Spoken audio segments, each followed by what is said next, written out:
आज के इस वीडियो में हम लोग बात करने वाले हैं सरकारी नौकरी के बारे में, जिसको इंग्लिश में कहते हैं गवर्नमेंट जॉब। देखो, एक बहुत ही सिंपल सा सवाल एक बच्चे ने हमसे पूछा, मतलब मेरा कज़िन ब्रदर था, हमसे पूछा कि बिहार दरोगा, जिसको हम लोग कहते हैं पुलिस, और एक हम लोग होता है दैट इज़ फॉर बीपीएससी, मतलब बिहार लोक सेवा आयोग, इसमें से कौन सा करना सही रहेगा। मतलब वो पूछ रहा है उसके लिए सही कौन सा है, या तो नॉर्मली एक बच्चे के लिए कौन सा सही रहेगा। वो भी 11th का एक स्टूडेंट है। उसी तरह मान लीजिए आप 9-10 के हो, या कोई भी हो 12th के, या 12th अगर आप पास करके बीए पढ़ रहे हो, या कोई भी चीज़ पढ़ क्यों ना रहा हो, अगर आपके मन में सरकारी नौकरी करने का प्लानिंग है तो कौन सा सरकारी नौकरी आपके लिए सही रहेगा ये आप ही जानते हैं। लेकिन हम उसमें थोड़ा अपना नॉलेज को डालना चाहते हैं आपके इस आइडिया में, इससे आपका और आइडिया क्लियर हो जाएगा कि आपको क्या करना चाहिए, आपको समझ आए। ओके, तो सबसे पहली बात देखो, इंडिया में जो भी गवर्नमेंट जॉब होता है, या बिहार लेवल पर या कोई भी स्टेट लेवल पर, दो तरह कुछ नाम होते हैं उनके। वो होता है gazetted job, non gazetted job. Gazetted मतलब ऑफिसर रैंक का जॉब होता है, नॉन गेजेटेड का मतलब नॉन ऑफिसर रैंक का जॉब होता है। जैसे कि ग्रुप ए, ग्रुप बी, अब 4 तरह का ग्रुप होता है, group A, group B, group C, group D. A और बी जो होता है ये होता है ऑफिसर रैंक की जॉब होता है ऑफिसर लेवल पर, और सी और डी जो होता है ये चपरासी लेवल, मतलब क्लर्क जो कहते हो स्टाफ लेवल का जॉब होता है। अगर आपको ए और बी करना है तो आपको पहले ये चूज़ करना पड़ेगा कौन सा ए करना पसंद करोगे। जैसे कि यूपीएससी देना पसंद करोगे, या बिहार का बीपीएससी, या कोई भी स्टेट में आप क्यों ना रहते हो वहाँ का लोक सेवा आयोग का एग्ज़ाम देना चाहते हो, आपको ये सेलेक्ट करना पड़ेगा। या ये भी छोड़िए, सीधा सवाल करते हैं कि बिहार पुलिस, मतलब कोई भी स्टेट एग्ज़ाम के पुलिस लेवल या वहाँ के लोक सेवा आयोग, किस तरह का नौकरी आप करोगे, है ना।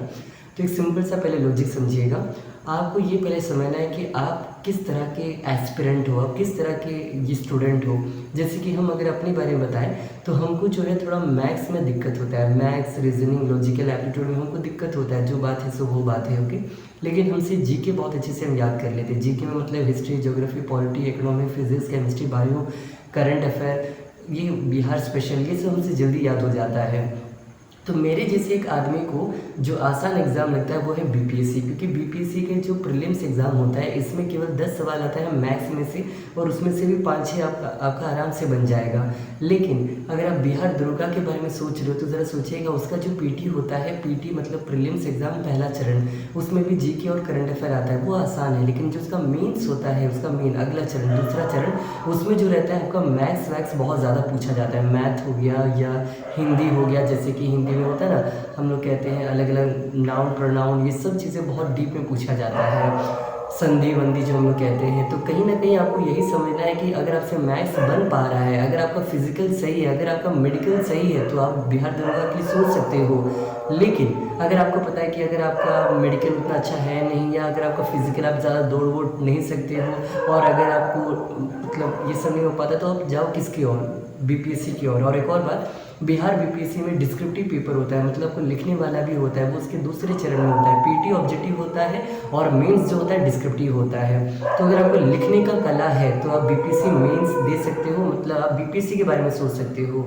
लेकिन अगर आपको उस तरह लिखने का कला नहीं आता तो आपको क्या देना पड़ेगा, फिर से बिहार दरोगा जैसा एग्ज़ाम देना पड़ेगा। और एक और बात, इंडिया में जो भी ज़्यादातर नौकरी होता है जिसमें ज़्यादा सीट आता है, जैसे कि रेलवे, जिसमें आप एनटीपीसी का नाम सुने होंगे, ग्रुप डी का नाम सुने होंगे, या तो बैंकिंग हो गया, या एसएससी का बहुत सारा फॉर्म आता है, एसएससी एमटीएस का फॉर्म आता है, एसएससी का सीजीएल आता है, एसएससी का सीएचएसएल आता है, एसएससी का जीडी आता है। एसएससी नाम का एक एग्ज़ाम होता है स्टाफ सिलेक्शन कमीशन का, उसमें एलडीसी, यूडीसी, बहुत तरह के फॉर्म आते हैं, और उन सब में आपसे मैथ्स, रीजनिंग, लॉजिकल एप्टीट्यूड ये सब पूछा जाता है।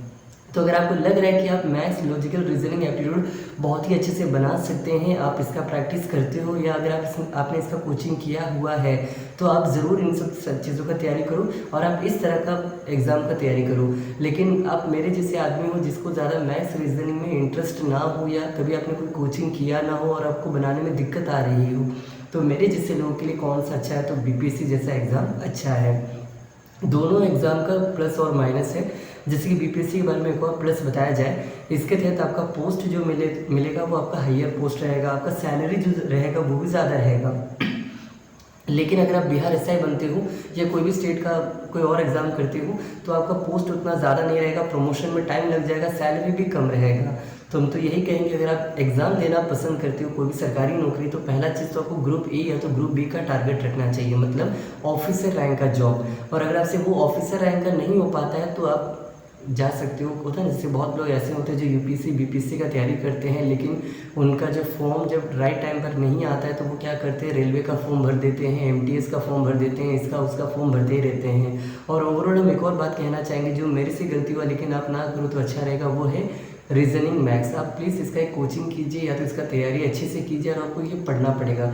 चाहे आप आगे जाके बीपीएससी दो ना दो या कोई भी एग्ज़ाम दो, लेकिन आपको अगर इंडिया में जनरल कंपटीशन की तैयारी अगर आप कर रहे हो, कोई भी एग्ज़ाम की तैयारी, सरकारी नौकरी, तो आपको मैथ्स, रीजनिंग, लॉजिकल एप्टीट्यूड पढ़ना ही पड़ेगा। ओके, जैसे कि यूपीएससी की ही बात करते हैं, यूपीएससी में भी 2 प्रीलिम्स होता है। पहले में तो आपका नॉर्मल सब्जेक्ट आता है, सिलेबस आता है, जैसे कि ये आपका किससे, हिस्ट्री, ज्योग्राफी, पॉलिटी, इकोनॉमिक, इन सब से आता है, करंट अफेयर से। लेकिन जो उसका प्रीलिम्स का जो सेकंड पेपर होता है उसको कहते हैं सी सैट, और सी सैट में भी आपका भर भर के मैथ्स ही होता है। 200 मार्क में आपको कम से कम 66 प्लस लाना पड़ेगा।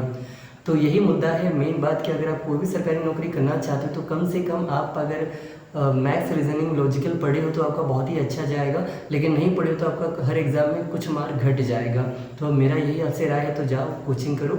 और कौन सा जॉब बेस्ट है, तो आई होप आप समझ गए। आपके लिए कौन सा जॉब बेस्ट है ये आप ही बता पाओगे। अगर आपसे मैथ्स, रीजनिंग बन पा रहा है तो जाइए दरोगा, रेलवे, बैंकिंग, एसएससी, इन सब का तैयारी कीजिए। और अगर आपको लग रहा है कि नहीं आपको लिखने का कला है, आपको इंटरव्यू आप दे पाओगे, जैसे बीपीएससी में इंटरव्यू होता है, यूपीएससी में इंटरव्यू होता है, अगर आपको लग रहा है आप ये इंटरव्यू दे पाओगे, अगर आपको लग रहा है कि आप इतना हार्ड लेवल का बीपीएससी में उसमें बहुत ज़्यादा सिलेबस होता है, जैसे कि बिहार स्पेशल पढ़ना है, ये पढ़ना, वो पढ़ना, तो अगर आप थोड़ा और ऊपर का मेहनत करना चाहते हो तो आप इस लेवल पर भी आ सकते हो। तो बस इस वीडियो के लिए इतना ही। हमने आपको इस वीडियो में ये समझाया कि कौन एग्ज़ाम आपके लिए सही रहेगा, मतलब अगर आप गवर्नमेंट जॉब करना चाहते हो तो उसमें से किस तरह का गवर्नमेंट जॉब आपके लिए बेस्ट रहेगा, ये आप ही बता पाओगे, आपको ही पता है। ओके, और इस तरह से और भी वीडियो हम लोग लाते रहेंगे, फ्यूचर गाइडेंस। और अगला वीडियो मेरा रहेगा यूपीएससी के बारे में भी हम बताएंगे कि 12th लेवल या 10th लेवल पर अगर आप पढ़ रहे हो और आगे चल के अगर आपको यूपीएससी करने का मन है तो उसके बारे में हम लोग जानेंगे। यूपीएससी का कंप्लीट सिलेबस क्या है, क्या क्या उसमें पढ़ना है, कैसे पढ़ना है, कब से पढ़ना है, कहाँ से पढ़ना है, वो भी हम जल्दी लाएंगे इस वीडियो के बाद। इस वीडियो के लिए इतना ही। अगर अच्छा लगा हो तो अपने दोस्तों के साथ ज़रूर शेयर कीजिएगा। और इस तरह हम लोग 1 साल पूरा कर चुके हैं अपने यूट्यूब चैनल पर, और इस 1 साल में हम लोग 5,000 से भी ज़्यादा सब्सक्राइबर हो चुका है, और ये 460 वीडियो के आसपास हम लोग पहुंच चुके हैं। इसी तरह साथ रहिए और कुछ नहीं। धन्यवाद। इस वीडियो को यहीं पर एंड अप करते हैं।